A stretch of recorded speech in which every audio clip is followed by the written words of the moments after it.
Hi, I'm Richard Dattner, the architect of a group of Coney Island lifeguard stations and restroom facilities, a very quotidian and everyday use, but an extremely important part of our urban fabric with an interesting history.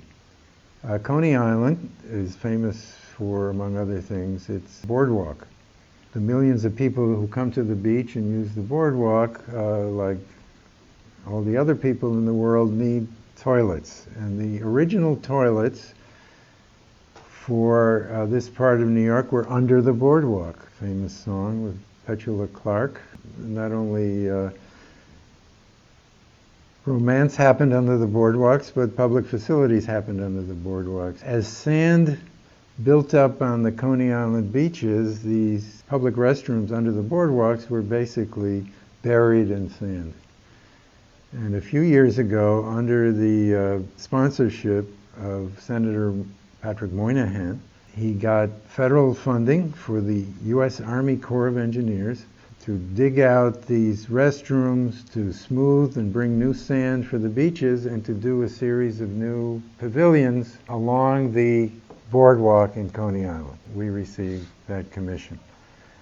We knew that these buildings had to be tough.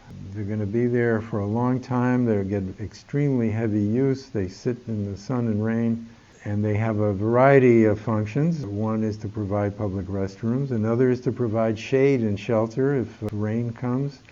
Another is to house the lifeguards that patrol the beach in the summer. And the final one is to provide handicapped access through a series of ramps.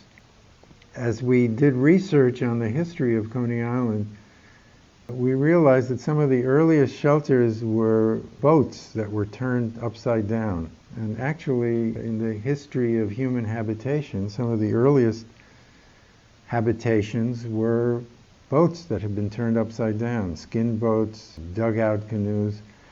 We designed a pavilion that both recalls an upside-down boat and also some of the cabanas that used to be dragged out to the ocean, especially in Victorian times, to serve as changing rooms and little rest stations. So these concrete buildings evoke both forms, and they also create destinations. There is a very large one, which is a double unit, which is the major access to a piece of the Coney Island beach, and there are smaller repetitions of these buildings along the beach. 5 of these have been built. There are plans to build a total of 14 of them.